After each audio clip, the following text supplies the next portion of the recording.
Hello friends, कैसे हैं आप लोग। मैं उम्मीद आशा करता हूं कि आप लोग एकदम बेहतर होंगे।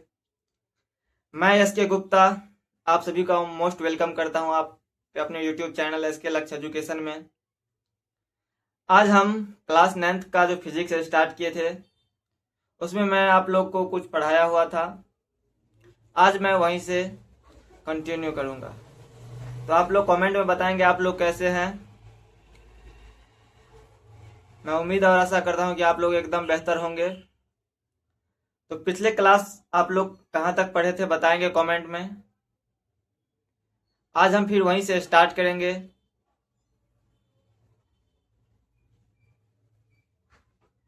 तो अब हम जानेंगे किस चीज के बारे में। किसी वैज्ञानिक के तरीके या वैज्ञानिक विधि कौन कौन से हैं उसके बारे में हम जानेंगे। किस चीज के बारे में जानेंगे, किसी वैज्ञानिक के तरीके। क्या चीज? किसी वैज्ञानिक के तरीके या वैज्ञानिक विधि के बारे में जानेंगे। किस चीज के बारे में जानेंगे? वैज्ञानिक विधि, वैज्ञानिक विधि के बारे में जानेंगे। इसका है घटनाओं का सावधानी पूर्वक परीक्षण कारण। पहला कारण है हमारा क्या? संभावित कारणों का अनुमान लगाना। क्या? संभावित कारणों का अनुमान लगाना। दूसरा कारण है हमारा परीक्षणों और प्रयोग द्वारा कारणों की जांच करना। तीसरा है हमारा जांच के आधार पर किसी निष्कर्ष तक पहुंचना। क्या? जांच के आधार पर किसी निष्कर्ष तक पहुंचना। और चौथा है हमारा आवश्यकता अनुसार विचारों और सोच में अपरिहार्य परिवर्तन करना। क्या? आवश्यकता अनुसार विचार और सोच में अपरिहार्य परिवर्तन करना। तो हम आपको क्या बताएं कि किसी वैज्ञानिक के तरीके या वैज्ञानिक विधि कौन कौन से हैं। तो घटनाओं के संबंधित पूर्व परीक्षण, जिसमें हमारा 4 पॉइंट है, जिसमें हम आपको पहला पॉइंट बताए कि संभावित कारणों का अनुमान लगाना। दूसरा पॉइंट हम आप बताएं आपको परीक्षणों और प्रयोग द्वारा कारणों का जांच करना। किसके आधार पर? परीक्षणों और प्रयोग के द्वारा पर कारणों का जांच करना। तीसरा पॉइंट बताए हम आपको जांच के आधार पर किसी निष्कर्ष तक पहुंचना। किसी के बारे में? जांच के आधार पर किसी निष्कर्ष तक पहुंचना। और लास्ट पॉइंट हम आपको बताए आवश्यकता अनुसार विचार और सोच में अपरिहार्य परिवर्तन करना। तो यह पॉइंट आप लोग को समझ में आ गया? ये पॉइंट आप लोग को समझ में आ गया? कमेंट कीजिएगा। एक बार हम साइड हो जाते हैं, आप स्क्रीनशॉट ले लीजिएगा या लिख लीजिएगा इनको।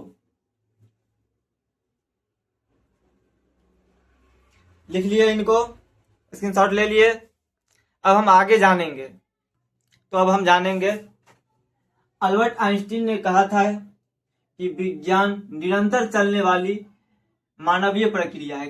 किसने बताया था? अल्बर्ट आइंस्टीन ने। अल्बर्ट आइंस्टीन ने। कौन बताया था? अल्बर्ट आइंस्टीन ने कहा था कि विज्ञान जो है निरंतर चलने वाली मानवीय प्रक्रिया है।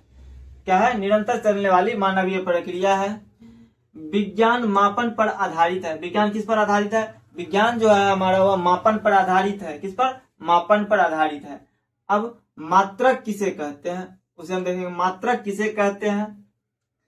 तो मात्रक किसे कहते हैं? किसी भी राशि के क्या है? किसी भी राशि के मापन के लिए कुछ माप की आवश्यकता होती है, उसे मापन की उस राशि का मात्रक कहते हैं। उसे हम क्या कहते हैं? मात्रक, मापन की राशि कहते हैं। अगला जो है भौतिकी यानी फिजिक्स का जनक किसे कहा जाता है? फिजिक्स का जनक किसे कहा जाता है आप लोग बताएंगे। फिजिक्स का जनक किसे कहते हैं? सर आइजक न्यूटन को फिजिक्स का जनक कहते हैं। किसे कहते हैं? सर आइजक न्यूटन को फिजिक्स का जनक कहते हैं। तो हम आपको बताएं क्या? अल्बर्ट आइंस्टीन ने कहा था कि विज्ञान निरंतर चलने वाली क्या है? मानवीय प्रक्रिया है। विज्ञान किस पर आधारित है? मापन पर आधारित है। किस पर? मापन पर आधारित है विज्ञान। इसके बाद हम आपको बताएं कि मात्रक किसे कहते हैं। मात्रक किसे कहते हैं? किसी भी राशि को मापने के लिए जिस चीज का उपयोग होता है उसे हम क्या कहते हैं? मात्रक कहते हैं। अगला हम आपको बताएं क्या? फिजिक्स यानी भौतिकी का जनक किसे कहते हैं? किसको? फिजिक्स यानी भौतिकी का जनक किसे कहते हैं? सर आइजक न्यूटन को कहते हैं। सर आइजक न्यूटन को कहते हैं भौतिकी का जनक। तो हम जानेंगे किस चीज के बारे में। भौतिक राशि किसे कहते हैं? क्या हम देखेंगे भौतिक राशि किसे कहते हैं? भौतिक के नियमों को जिन पद में व्यक्त किया जाता है। क्या है? भौतिक के नियमों को जिन पद में व्यक्त किया जाता है उसे हम क्या कहते हैं, भौतिक राशि कहते हैं। क्या कहते हैं उसे, भौतिक राशि कहते हैं। राशि कितने प्रकार के होते हैं आप लोग बताएंगे कमेंट में। राशि कितने प्रकार के होते हैं? राशि 2 प्रकार के होते हैं। कितने प्रकार के? राशि 2 प्रकार के होते हैं, आधारी राशि और व्युत्पन्न राशि। कितने प्रकार के राशि होते हैं? 2 प्रकार के।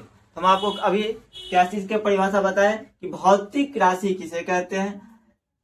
तो इसका परिभाषा हम आपको बताएं कि जिन नियमों को, क्या है, भौतिक के जिन नियमों को पदों में व्यक्त किया जाता है, किसी पदों में व्यक्त किया जाता है, उसे हम क्या कहते हैं, भौतिक राशि कहते हैं। क्या कहते हैं? भौतिक राशि कहते हैं। राशि कितने प्रकार के होते हैं? राशि 2 प्रकार के होते हैं। कितने प्रकार के? 2 प्रकार के, आधारी राशि और व्युत्पन्न राशि। कितने प्रकार के? 2 प्रकार के। अब उन दोनों के बारे में हम जानेंगे। आधारी राशि किसे कहते हैं और व्युत्पन्न राशि किसे कहते हैं, उनके बारे में अब हम जानेंगे। तो हम आपको क्या बताएं अभी कि भौतिक राशि कितने प्रकार के होते हैं। भौतिक राशि 2 प्रकार के होते हैं, आधारी राशि और व्युत्पन्न राशि। इनके बारे में हम अब अगले वीडियो में चर्चा करेंगे। इनको हम अगले वीडियो में देखेंगे और जानेंगे। तो आप लोग बताएंगे कि आज का मेरा सेशन आप लोग को कैसा लगा। आप लोग कमेंट में बताइएगा जरूर। आप लोग कमेंट नहीं करते हैं तो आप लोग कमेंट कीजिए। आप सभी को इसी तरह से चैप्टर वाइज वीडियो हमारे यूट्यूब चैनल पर अपलोड होते रहते हैं। मैं आपको सभी वीडियो को एकत्रित करके एक प्लेलिस्ट बना दूंगा, आप उसे देख सकते हैं। तो आज का सेशन हम यहीं तक रखेंगे। आप लोग कमेंट में बताइएगा एक बार यह सेशन आप लोग को कैसा लगा। और अगर आप लोग को सेशन अच्छा लगा हो तो आप लोग अपने फ्रेंड सर्कल में इसे सेशन को जरूर शेयर कीजिएगा। तो आज का सेशन हम यहीं तक रखते हैं। आज के लिए इतना ही। जय हिंद, जय भारत।